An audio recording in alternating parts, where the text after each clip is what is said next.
एव च पतितानां पावनेभ्यो वैष्णवेभ्यो नमो नमः।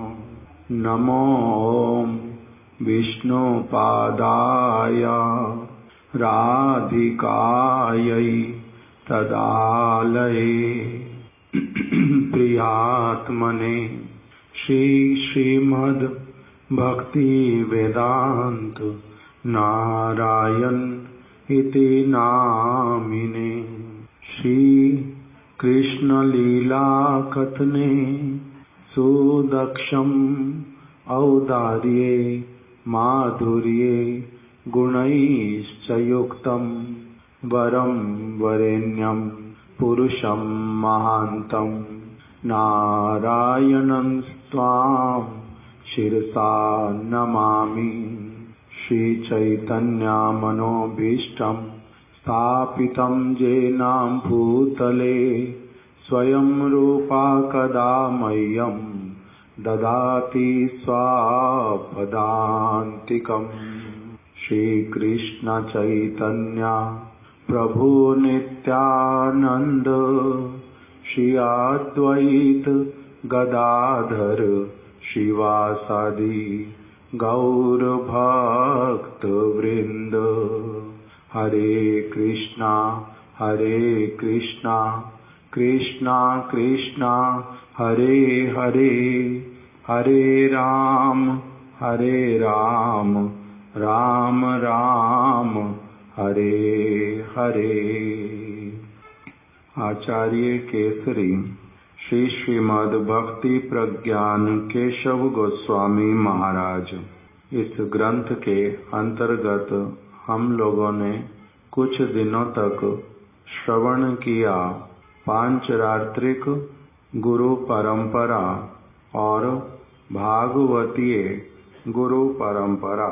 इस विषय को हम लोग श्रवण करते करते पहुँचे जहाँ पर बतलाया जा रहा है पांचरात्रिक परंपरा एवं भागवत परंपरा के विषय में और भी कतिपय विचारणीय तथ्य।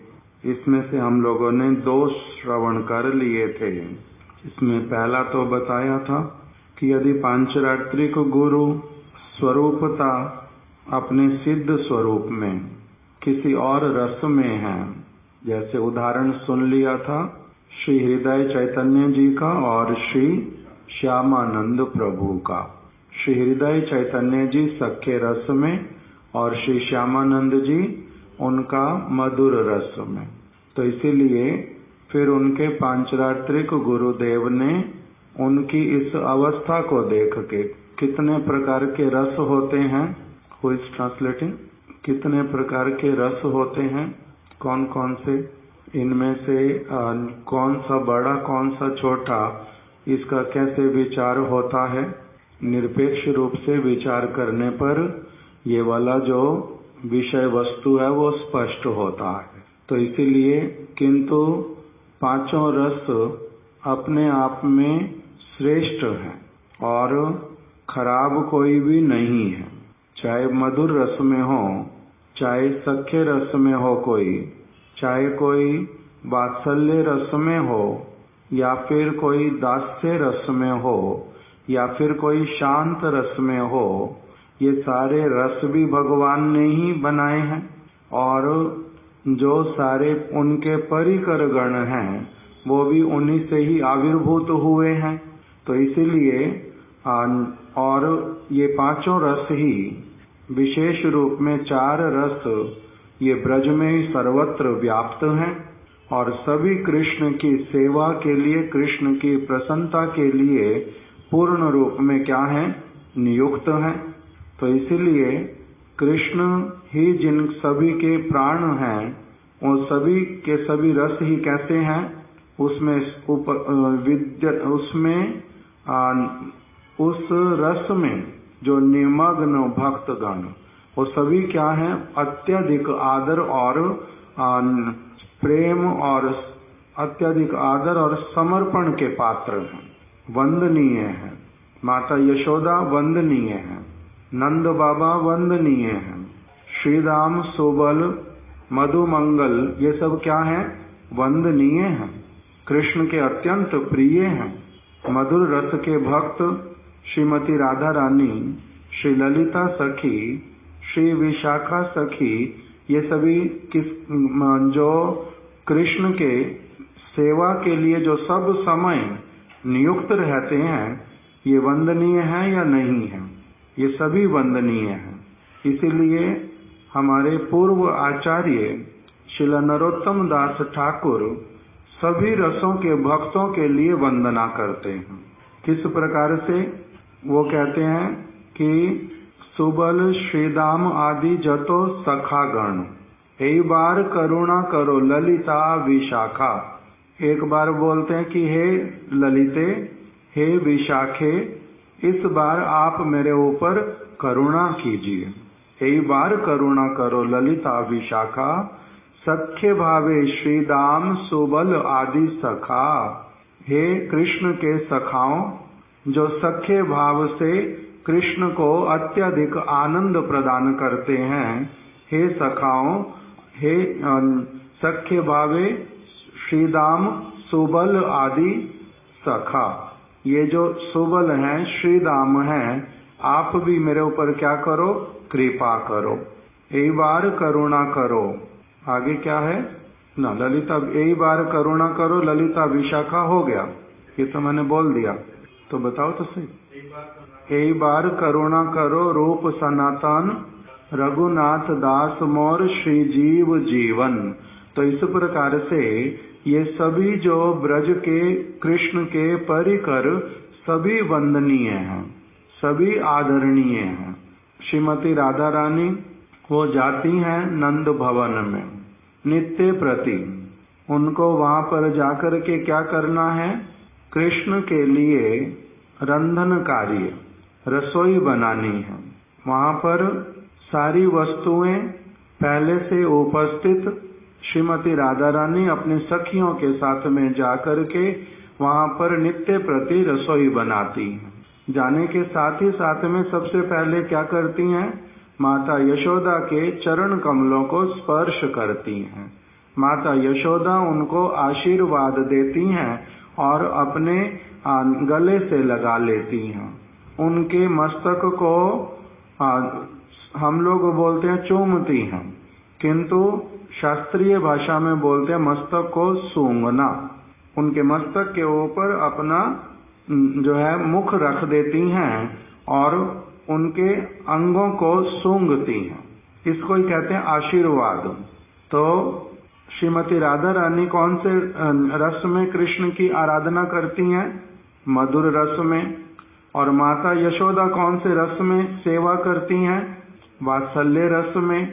रस के दृष्टि से वात्सल्य निरपेक्ष विचार से जब देखते हैं, वात्सल्य छोटा है, माधुर्य बड़ा है, किंतु वैसा होने पर भी जो व्यवहार में उसमें क्या करते हैं? श्रीमती राधा रानी, माता यशोदा कृष्ण की माता हैं, मेरे से बड़ी हैं, इसलिए उनको क्या करती हैं? चरण स्पर्श करती हैं, प्रणाम करती हैं, वंदना करती हैं। श्री बलदेव जी वो कौन से रस में हैं? बलदेव जी सख्य रस में, मुख्य रूप में। कृष्ण से आयु में कितने बड़े हैं? कृष्ण से आयु में कितने बड़े हैं? पहले आता बलदेव पूर्णिमा और फिर आता है कृष्ण जन्माष्टमी। पूर्णिमा से अष्टमी तक कितने दिन होते हैं? 8वां दिन। 8 दिन बड़े हैं, इसीलिए बहुत अधिक आयु में अंतर नहीं है।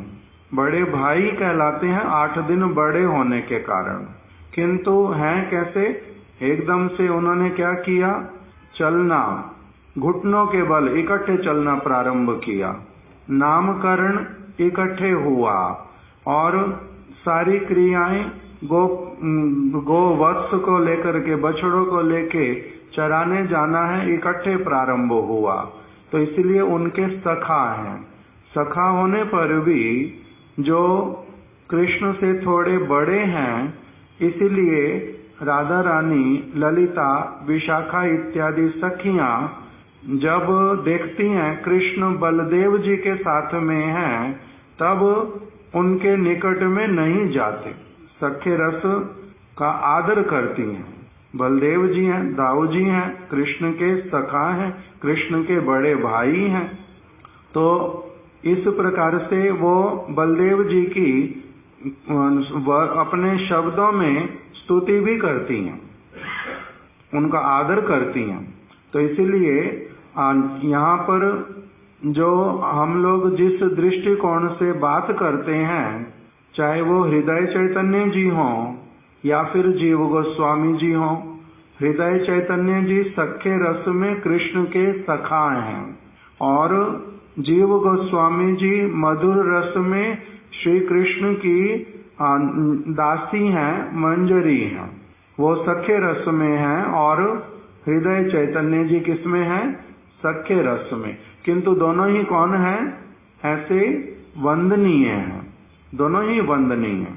फिर जो हम लोग विचार सुन रहे हैं उसमें क्या था कि जो दुखी कृष्णदास हैं उनका स्वरूप मधुर रस में होने के कारण उनके सखे रस वाले जो गुरुदेव, उन्होंने क्या किया, इनको मधुर रस वाले जो गुरुदेव जीव गोस्वामी उनके पास में भेज दिया, उनके पास भेज दिया। भजन मधुर रस उचित भजन शिक्षा के लिए उनके पास भेज दिया। दूसरा फिर बतलाया, हमने ये वाला पहला सुना था। दूसरा विचार सुना था कि यदि पांचरात्रिक परंपरा में गुरु और शिष्य एक ही रस में हो, एक ही रस में है, कौन से रस में? मधुर रस में। अभी मधुर रस में होने पर भी दोनों के एक ही, अगर उसमें सेवा अलग अलग हो, कैसे? मधुर रस में कौन कौन है? कृष्ण के परिकरों में मधुर रस में सबसे पहले श्रीमती राधा रानी, कृष्ण और श्रीमती राधिका। श्री कृष्ण को कहते हैं विषय विग्रह और राधा रानी को कहते हैं मूल आश्रय विग्रह। कृष्ण है शक्तिमान, राधा रानी है मूल शक्ति। इसलिए उनके बीच में जो संबंध, उसका नाम है मधुर रस, उसका नाम है उज्ज्वल रस, उसका नाम है श्रृंगार रस। ये सभी एक ही नाम है, मधुर रस, श्रृंगार रस और उज्ज्वल रस। और उसी में ही और एक विचार है, भावना है, जिसका नाम है पार किया भाव। ये राधा रानी, ललिता सखी, विशाखा सखी, रूप मंजरी, रति मंजरी इत्यादि, इनमें से किसी का भी विवाह कृष्ण के साथ में नहीं हुआ। जागतिक दृष्टिकोण से विवाह नहीं हुआ। इनका विवाह जो है वो किसी अन्य गोप के साथ में हुआ है सभी का। उनका कौन कौन से गोप के साथ में विवाह हुआ और किस गांव में रहती हैं, उनका जो ससुराल वो कौन से गांव में है, उनके पूरा परिवार का परिचय, ये सारा कुछ शिलारूप गोस्वामी द्वारा लिखित जो राधा कृष्ण गणोदेश दीपिका ग्रंथ, उसमें विस्तार से मिलता है, उसमें सब लिखा हुआ। किंतु ये सारे के सारे लोग तब भी श्री कृष्ण की ही सब समय सेवा करते हैं, आराधना करते हैं। और उस भावना का जो नाम है वो क्या है? पार किए भाव। पार किए भाव मतलब अपने इस जगत में अपने पति के साथ में विवाह होने पर भी जो कृष्ण हैं, जो कि उनके पति नहीं हैं, उनके प्रति अपना हृदय पूर्ण रूप में समर्पित होना। इस प्रकार का जिसके भीतर में भाव होता है उसको क्या कहते हैं? पार किए भाव। इस जगत में जो पार किए भाव वो अत्यंत दूषित माना जाता है, अत्यंत घृणित माना जाता है, निंदनीय माना जाता है, वो नारकीय होता है, पशुता कहलाती है। इस जगत में पार किए भाव क्या है? घृणित है। निंदनीय है। किंतु भगवत धाम में भगवत धाम की कोई भी वस्तु अपवित्र होती ही नहीं है। वहां पर इस जगत जैसा सारा कुछ भी नहीं होता है। वहां पर सभी के प्राण कृष्ण ही होते हैं और इसको स्वीकार करने में किसी को भी असुविधा होती ही नहीं है। इस जगत में भी उसकी कुछ रिफ्लेक्शन देखी जाती है। कैसे? यदि एक स्त्री अपने पति के अतिरिक्त इस जगत में किसी और पुरुष के साथ में संबंध रखे अथवा उसके प्रति आकर्षित हो अथवा उससे वार्तालाप करे, ये तो निंदनीय कहलाता है। किंतु वही की वही स्त्री यदि भगवान कृष्ण का भजन करे, भगवान राम का भजन करे और कहे कि वही मेरे प्राण हैं, वही मेरे सब कुछ हैं, तब ना तो उनके पति को, ना उनके सास को, ना समाज के किसी व्यक्ति को कोई आपत्ति नहीं होती। क्यों नहीं होती? वो पर पुरुष नहीं है, न है। इस स्त्री के लिए इस जगत के किसी व्यक्ति के साथ में संबंध होए वो तो घृणित, निंदनीय। उसकी वो बात अगर बोले तो इसका मतलब बहुत अधिक दुष्ट स्त्री। किंतु यदि वही स्त्री कीर्तन गाए कि कृष्ण ही मेरे प्राण धन है, कृष्ण ही मेरे रक्षक हैं, कृष्ण ही मेरे वास्तविक परमेश्वर हैं, कृष्ण ही मेरे पति हैं, किसी को भी आपत्ति होती है? नहीं होती। किस लिए? क्योंकि कृष्ण हमारे जैसे हाड़ मांस के, रक्त मल मूत्र के बने हुए केवल मरणशील कर्म फल बाध्य व्यक्ति नहीं है। वो कौन है?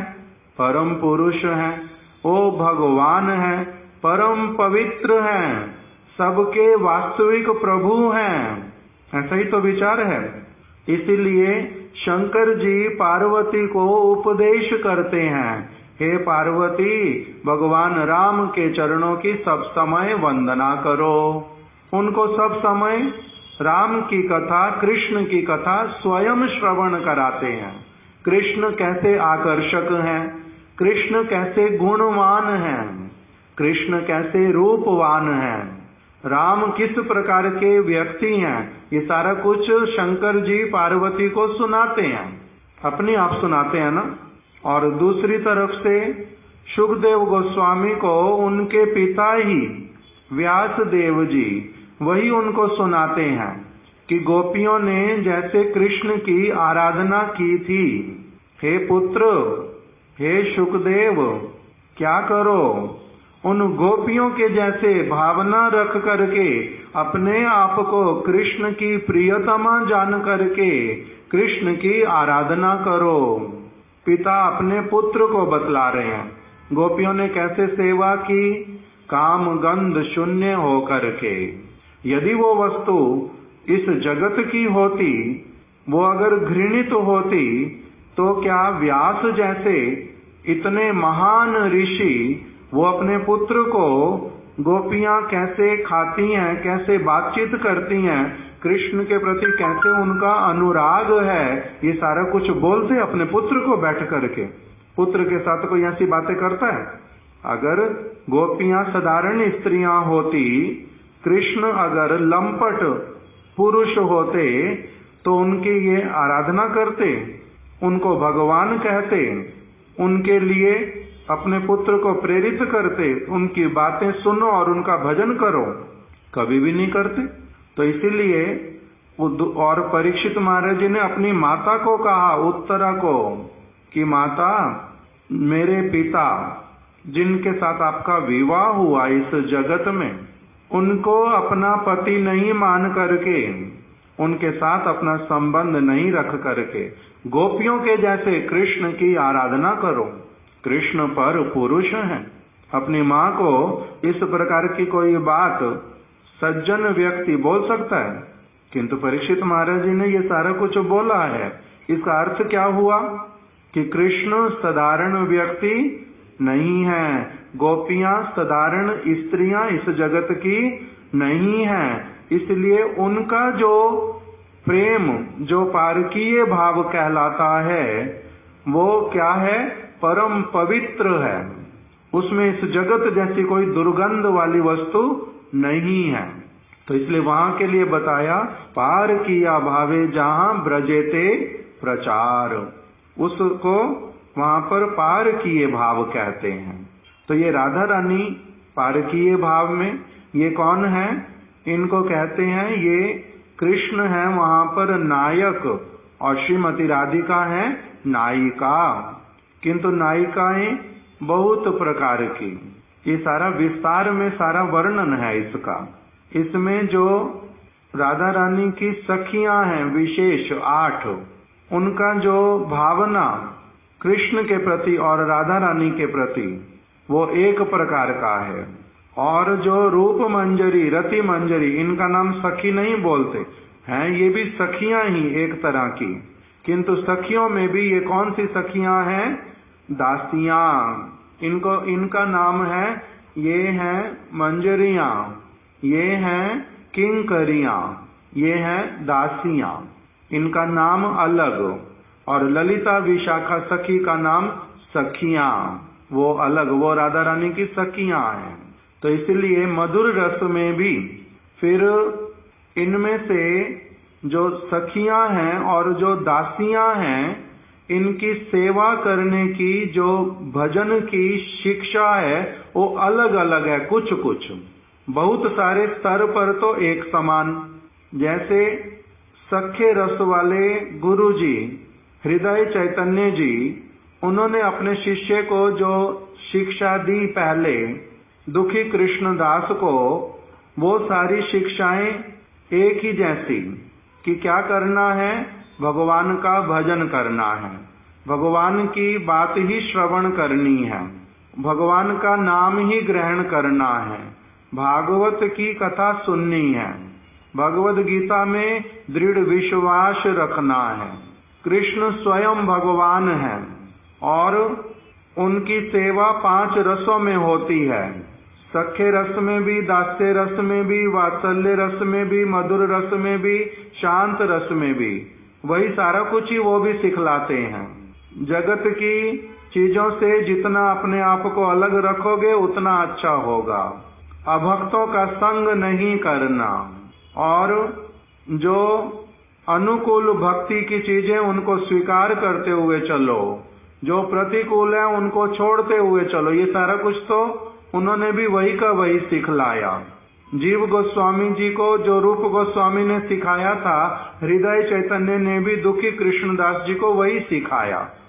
इस जगह पर सारे कॉमन हैं, इसीलिए फिर किंतु ऊपर आने पर रस के दृष्टिकोण से दुखी कृष्णदास जी को कुछ और अलग से जो सीखना चाहिए था, उसके लिए उनके गुरु जी ने उनको कहाँ भेजा था? वृंदावन, जीव गोस्वामी जी के पास में। अब हम लोग आते हैं दूसरी जगह पर। अब हम नाम सुनते हैं श्रील रघुनाथ दास गोस्वामी जी का। रघुनाथ दास गोस्वामी का हमने पहले परम गुरुदेव ने हमें सारा कुछ बता दिया है। अपने घर पर रहते थे, माता पिता की और अपने ताया जी और ताई की एक ही संतान थे, अर्थात इनके ताया ताई जी का कोई संतान हुआ नहीं, इनके यही एक ही पुत्र घर में हुए। तो इसीलिए अपने माता पिता का स्नेह, ताया ताई का स्नेह पूरा इनके ऊपर बरसता था। इनका इंद्र के समान ऐश्वर्य था, अप्सरा के समान अत्यंत सुंदरी पत्नी थी, आज्ञाकारी थी। सब कुछ होने पर भी इनका क्या लग गया मन? भगवान के भजन में। इन्होंने दीक्षा किससे ली थी? श्री यदुनंदन आचार्य जी से, जो कि अद्वैताचार्य प्रभु के शिष्य थे। उनसे दीक्षा ले लिया, उनसे बहुत सारी शिक्षा प्राप्त की। जो सारी शिक्षा दुखी कृष्णदास ने प्राप्त की थी, वही की वही इन्होंने भी प्राप्त की। अपवित्र वस्तुएं ग्रहण करना नहीं, पवित्रता से जीवन यापन करना, गुरु के वचनों को वेद के समान मानना और नित्य प्रति संख्या पूर्वक हरि नाम करना, श्री चैतन्य महाप्रभु स्वयं भगवान हैं, इस विषय में दृढ़ निश्चय रखना। महाप्रभु के परिकरों के प्रति अत्यंत आदर की भावना रखना, भक्तों का सदैव सम्मान करना, सेवा करना, ये सारा कुछ उनके गुरुजी यदुनंदनाचार्य जी ने उनको सिखला दिया। अभी उसी ग्राम में आ गए शिला हरिदास ठाकुर, उनका संग इनको प्राप्त हो गया। उनके माध्यम से हरि नाम की बहुत सारी महिमा को श्रवण कर लिया। हरि नाम का आभास मात्र होने से ही, जैसे सूर्य का आभास अरुणोदय के समय होने से ही सब प्रकार का भय चला जाता है, मन में एक आनंद का संचार होता है। शुद्ध नाम जो है वो एकदम से प्रखर सूर्य की भांति है। भगवान का शुद्ध रूप में अगर कोई नाम कीर्तन करे तो उसके द्वारा भगवान उसके क्या हो जाते हैं, वशीभूत हो जाते हैं। हरिदास ठाकुर जी से नाम की अत्यधिक प्रेरणा प्राप्त करके सब समय शुद्ध रूप में नाम संकीर्तन करते हैं। चैतन्य महाप्रभु जी निकट में आए, शांतिपुर में उनका दर्शन करने के लिए गए, कुछ समय उनके पास में रहे, उनकी उपदेशावली को श्रवण किया। क्या उपदेश मिले?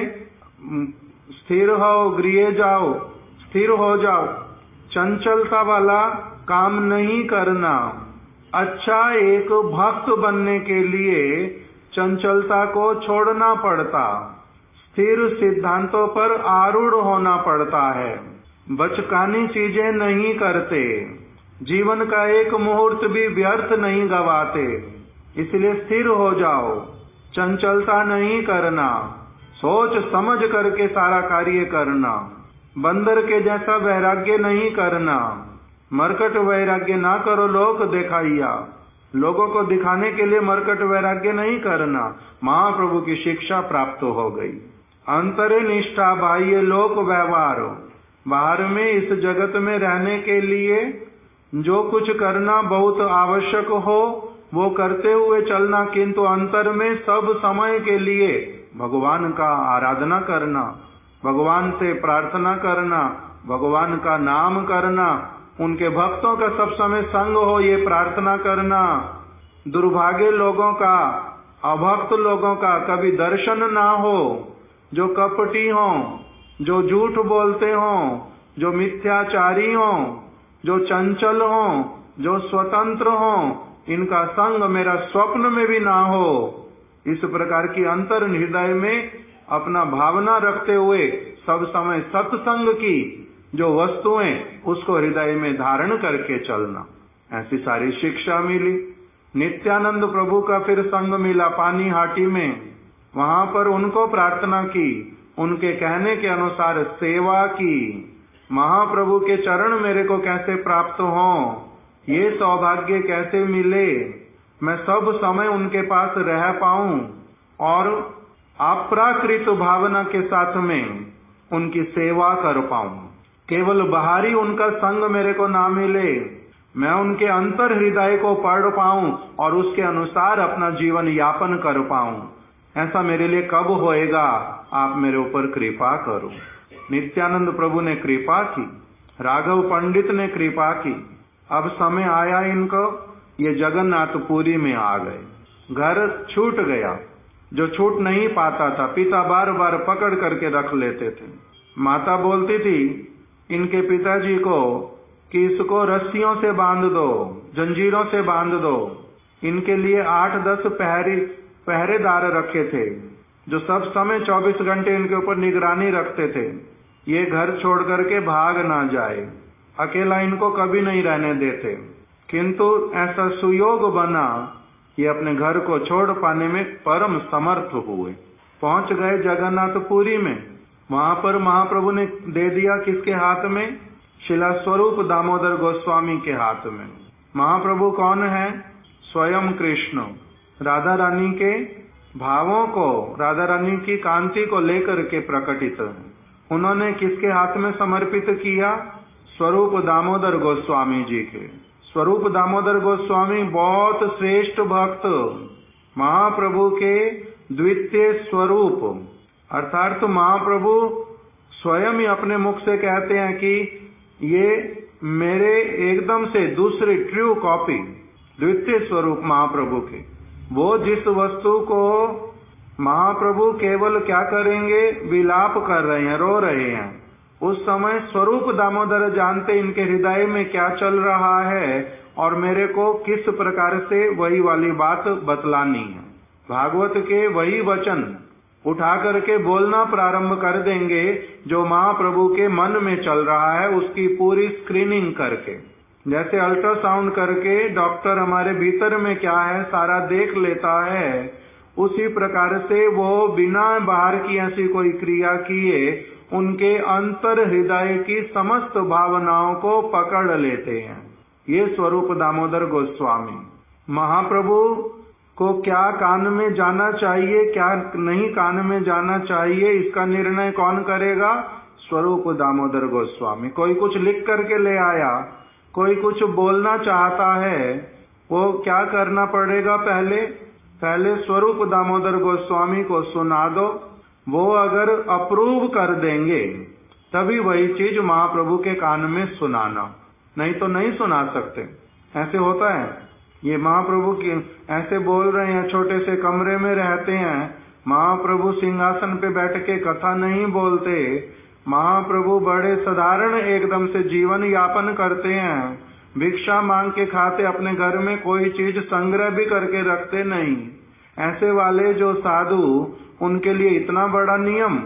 ऐसे वाला सेवक पहले कि कान में कोई भी बात कोई बोलेगा उससे पहले स्वरूप दामोदर गोस्वामी को सुना करके आना पड़ेगा, नहीं तो उनसे ऐसे डायरेक्ट बात नहीं कर सकते। तो ऐसे वाला ही नियम उनके लिए था इस चीज का। किस लिए? ये महाप्रभु ने भी बना दिया, अपना वो दे दिया, सेंशन दे दिया। और जो महाप्रभु के परम प्रिय भक्त, जो महाप्रभु के हृदय को जानते, उनकी सेवा करना चाहते, वास्तविक रूप में उनके जो दास, उन लोगों ने ये निर्णय किया। क्यों?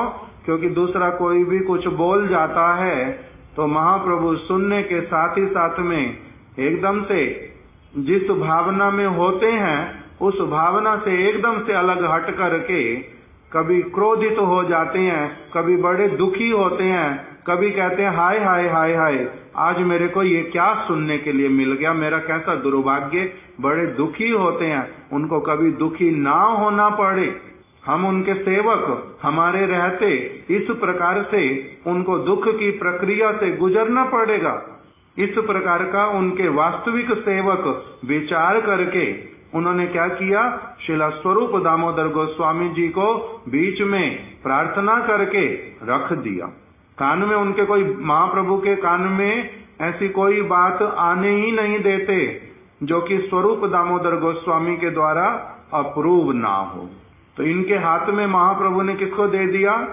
श्रीला रघुनाथ दास गोस्वामी को। फिर 16 वर्ष बीत गए। ऐसे करते करते रघुनाथ दास गोस्वामी के उनके अनुगत्य में रह करके महाप्रभु की अत्यंत हार्दिक सेवाएं, जो वो सारी सेवाएं करने का इनको परम सौभाग्य प्राप्त हुआ। उसके बाद में महाप्रभु स्वरूप दामोदर गोस्वामी के अप्रकट होने पर रघुनाथ दास गोस्वामी को कहाँ भेज दिया, कहाँ आ गए वो? विचार करके महाप्रभु ने मेरे को गिरिराज शिला और गुंजा माला वो दी थी, गिरिराज जी की शिला दिया जिसको माला पहनाई हुई गुंजा वाली, वो जब दे दी तो उसके द्वारा ही अब इन्होंने निर्धारित किया कि मेरे को तो साक्षात कोई उपदेश दे के गए नहीं कि जब हम जगत से चले जाएंगे तुम्हारा क्या कर्तव्य होगा, किंतु मेरे को गिरिराज दिया था, मेरे को गुंजा माला दी थी। इसका अर्थ क्या? उन्होंने पहले से ही मेरे को कह दिया था, मैं समझा नहीं था उस समय, उन्होंने मेरे को समर्पित कर दिया था गिरिराज गोवर्धन के चरणों में। और गुंजा माला, गिरिराज गोवर्धन मतलब श्री कृष्ण और गुंजा माला मतलब श्रीमती राधा रानी, राधा कृष्ण के चरणों में मेरे को गिरिराज गोवर्धन के स्थान पर समर्पित कर दिया था। ये भावना लेकर के आ गए गोवर्धन में, ब्रज में, वहीं समर्पित किया था।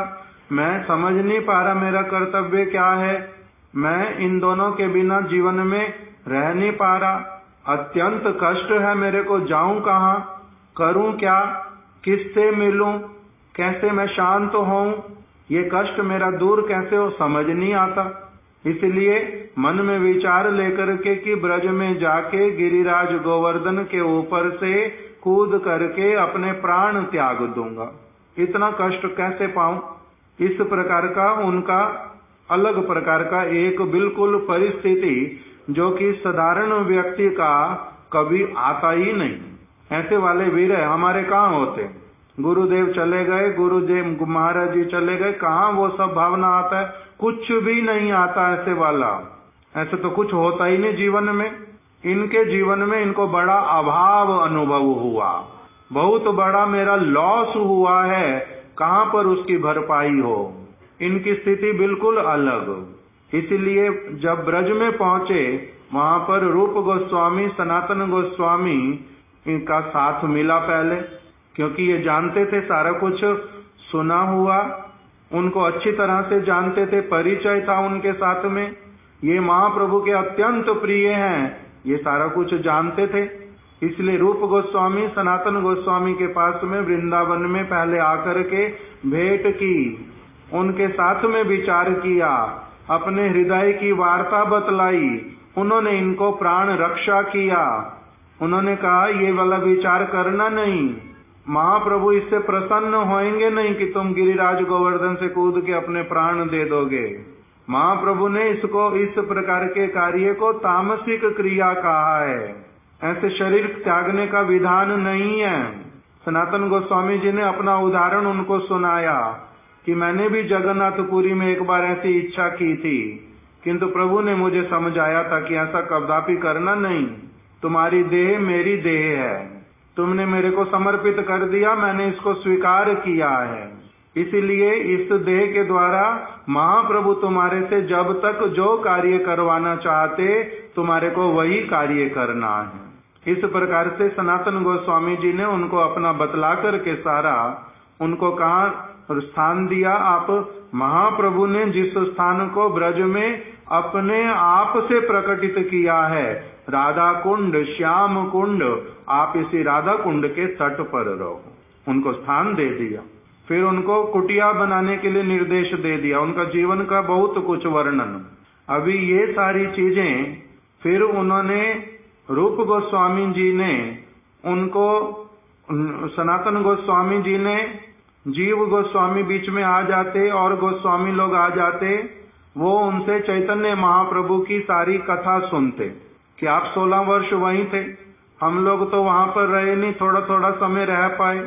आप वहां पर जो महाप्रभु की सारी चीजें आपके हृदय में, स्वरूप दामोदर जी की सारी सिखाई हुई बातें, वो हम लोगों को सारी सुनाओ। नित्य प्रति उनको महाप्रभु की कथा सुनाते।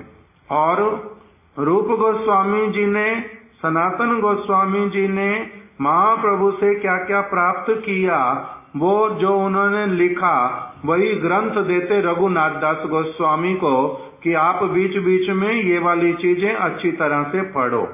कभी ललित माधव पढ़ते, कभी विदग्ध माधव पढ़ते रूप गोस्वामी जी का, कभी विरह वाले ग्रंथ में एकदम डूब जाते, कभी मिलन वाले ग्रंथों में आनंदित हो उठते। तो अभी ये इनका जीवन चरित्र। रूप गोस्वामी सनातन गोस्वामी जी भी फिर जब जगत से अप्रकटित हो गए तब इनका और एक दशा आया। सारा चैतन्य चरितामृत में पूरा वर्णन किया। तो अभी इनके जो गुरु, एक गुरु हैं पांचरात्रिक गुरु श्री यदुनंदन आचार्य, फिर इनके दूसरे गुरु हैं शिला हरिदास ठाकुर, जिनसे नाम के विषय में अगाध इन्होंने निष्ठा और रुचि प्राप्त की। फिर इनके और एक गुरु हैं नित्यानंद प्रभु, और एक गुरु हैं श्री चैतन्य महाप्रभु, और एक गुरु हैं शिला स्वरूप दामोदर गोस्वामी, और एक गुरु हैं रूप गोस्वामी सनातन गोस्वामी। एक पांचरात्रिक गुरु और बाकी सब भागवतीय गुरु। इसलिए पांचरात्रिक गुरु ने भी जो सारा कुछ सिखाया था, समझाया था, उसी के साथ साथ में और उसके ऊपर रस का महल बनते बनते बनते बनते रघुनाथ दास गोस्वामी का पूर्ण व्यक्तित्व जो है उसमें पूर्णता निखारता का प्राप्त होना, ये सारा कुछ हुआ।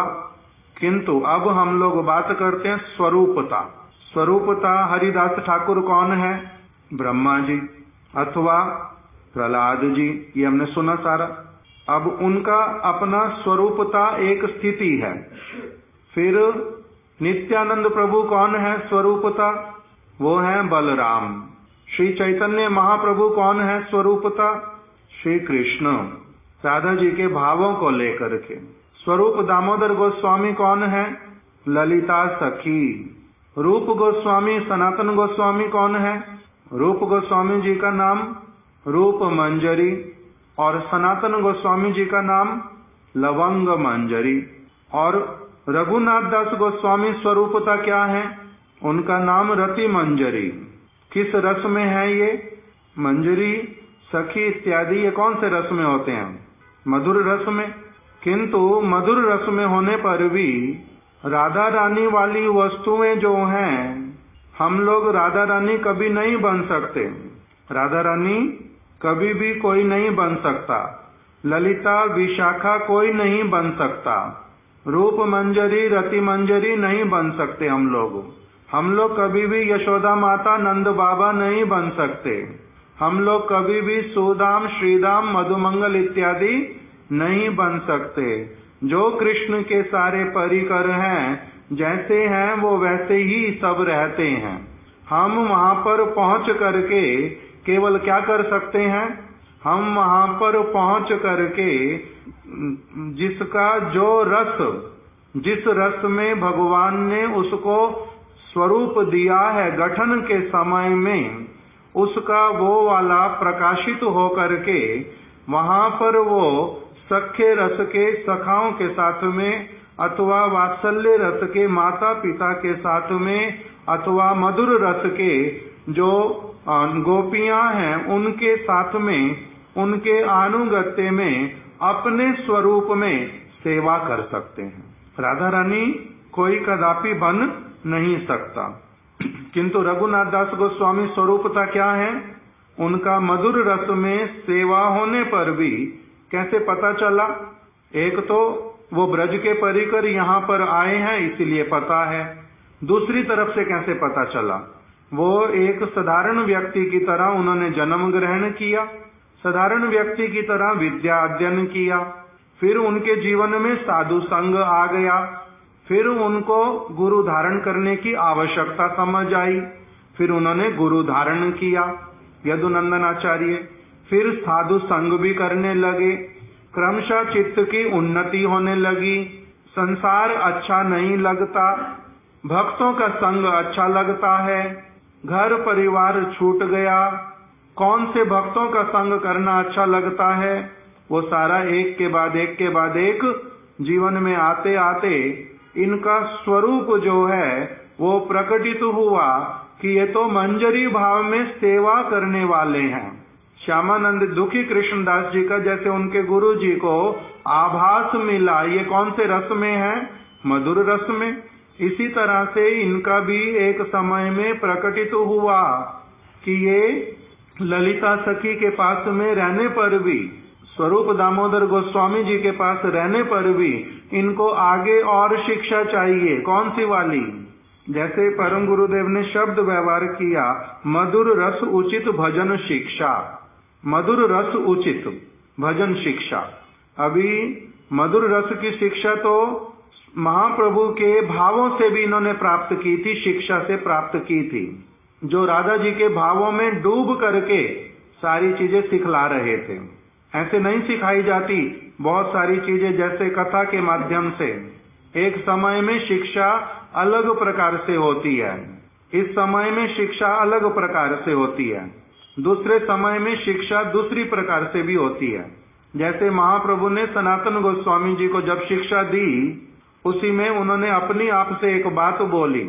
महाप्रभु ने बोलते बोलते बोलते बोलते कथा सुनाते जा रहे हैं, कथा सुनाते सुनाते ऐसे एकदम से महाप्रभु कथाओं में डूब गए और डूब करके बोलने लगे कि किस प्रकार से वो स्वयं कहाँ पर विराजित हैं, क्या क्या सेवा कर रहे हैं, वहां पर ब्रज में क्या क्या चल रहा है।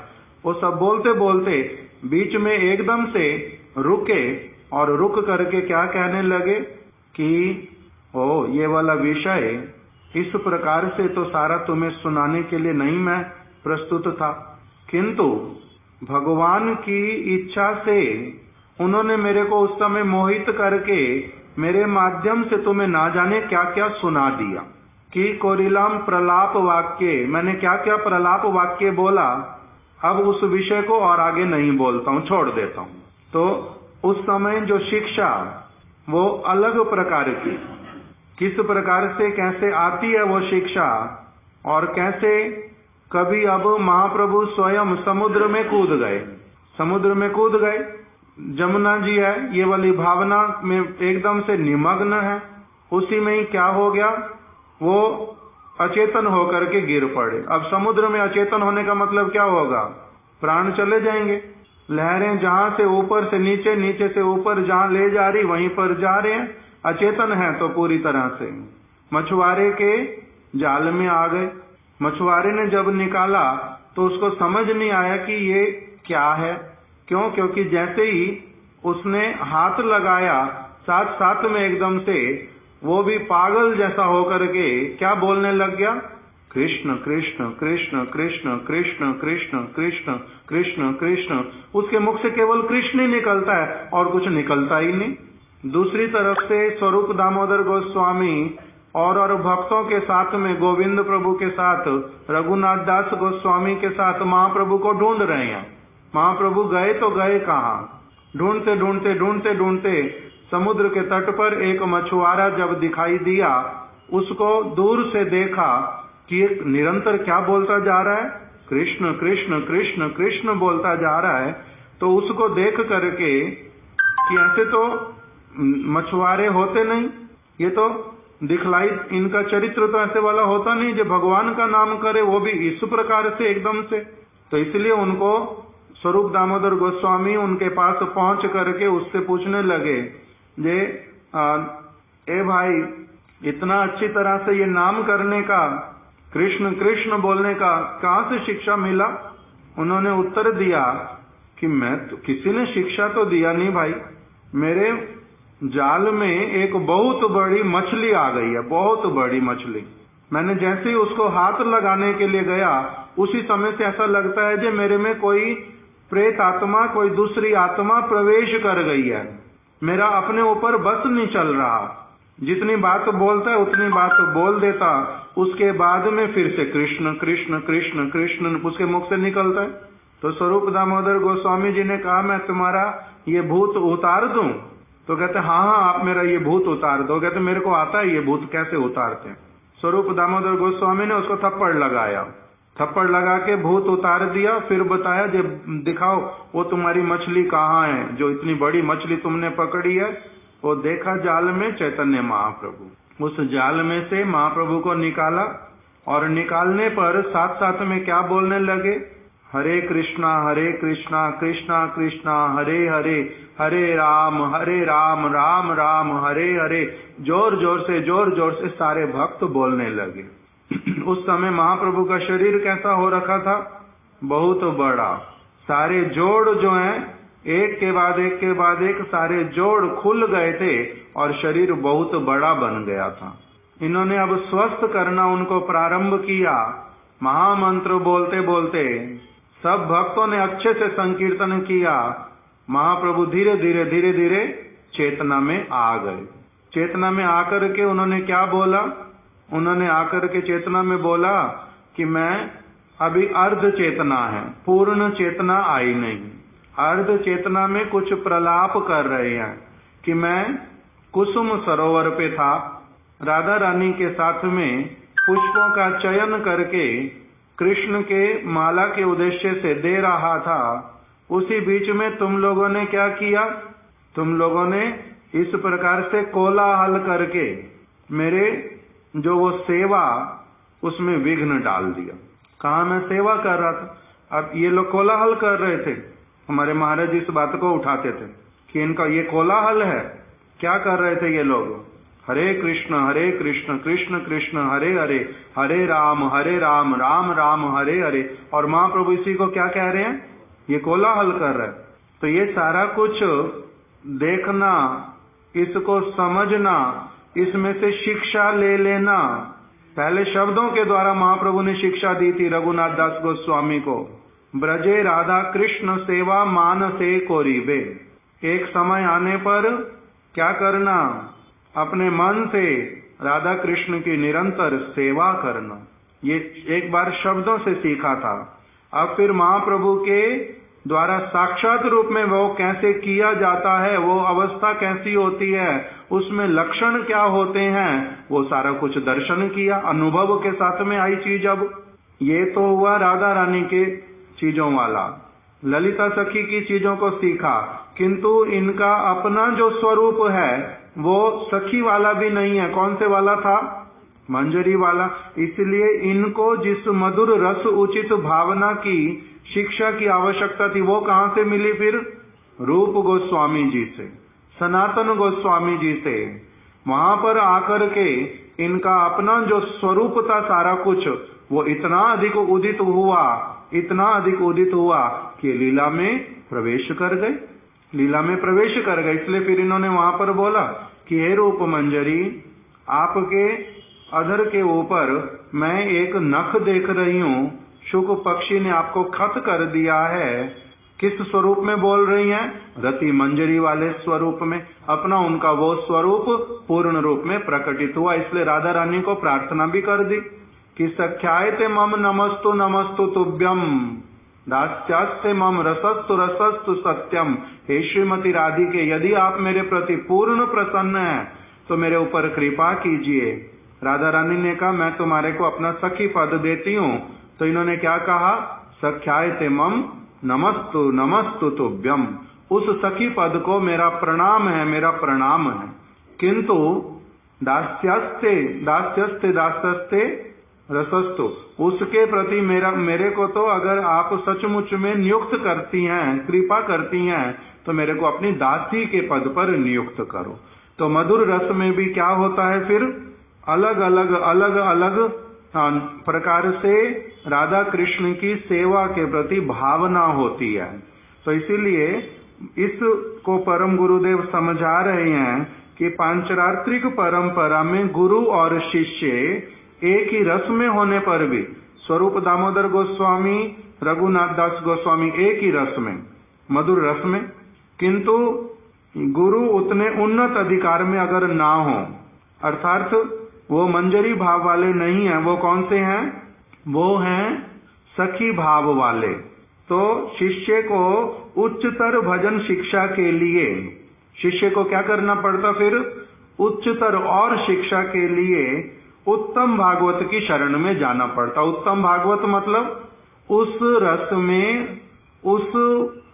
रस में जिसमें कि साधक का, शिष्य का अपना स्वरूप है, उस रस के लिए जो भागवत हैं उनकी शरण ग्रहण करनी पड़ती, जो कि भागवत परंपरा में उनके गुरु कहे जाएंगे। तो इसलिए भागवत परंपरा में रघुनाथ दास गोस्वामी जी के जो गुरु जी हैं वो कौन है? रूप गोस्वामी। इसलिए प्रभुपाद जी ने क्या लिखा? विश्वम्भर प्रियंकर श्री स्वरूप दामोदर श्री गोस्वामी रूप सनातन, रूप प्रिय महाजन जीव रघुनाथ हन। इसे रघुनाथ दास गोस्वामी के जो भागवत परंपरा में गुरु, वो कौन हुए? रूप गोस्वामी जी। और पांचरात्रिक परंपरा में जो गुरु जी हैं वो कौन है? यदुनंदन आचार्य। और भागवत परंपरा में उनके और भी बहुत सारे गुरु हैं। इसलिए कहते हैं कि शिक्षा गुरु बहुत हो सकते, भागवतीय गुरु बहुत सारे हो सकते, किंतु दीक्षा गुरु एक ही होते हैं। स्पष्ट हुआ ये सारा विचार? तो इस प्रकार से परम गुरुदेव ने बोला फिर से, अतः इन दो विचारों से हम देखते हैं कि पांचरात्रिक प्रणाली की अपनी कुछ त्रुटियां हैं। अब त्रुटियां कौन सी हुई? त्रुटियां मतलब जो हम इस साधारण जगत के भौतिक मस्तिष्क से, जड़ीय मस्तिष्क से, जिसको त्रुटियां कहते हैं, इस पांचरात्रिक परंपरा और भागवत परंपरा में वैसी वाली त्रुटियों की बात नहीं हो रही है। वो त्रुटियां नहीं। यहाँ पर त्रुटि कहने का अर्थ क्या होता है कि रस के विचार से शिष्य का और रस में सेवा है, स्वरूपता, किंतु दूसरे वाले जो पांचरात्रिक परंपरा वाले हुए अथवा भागवत परंपरा में भी कुछ कुछ गुरु ऐसे वाले उनके हो सकते जिनसे बहुत कुछ ही प्राप्त किया, किंतु जिस रस में स्वयं का स्वरूप सिद्धि को प्राप्त करेगा वो वाली कमी वहां पर है। इसलिए जहां पर वो कमी पूर्ण होती है उसको तो कहते हैं ये इसके लिए क्या है, पूरी तरह से निर्दोष है, मुक्त है, इसमें इसको पूरा सारा कुछ मिलेगा। दूसरे वाले में क्या रह गया, कुछ कुछ कमी थी, कुछ त्रुटि थी, किंतु वो त्रुटि और वो कमी जगत वाले जो हमारे भौतिक विचार उस वाली नहीं है। ये एक अप्राकृत कमी की, अप्राकृत छोटे और बड़ी वस्तु की, उसकी बात यहाँ पर हो रही है। आज हम यहीं तक रख दे।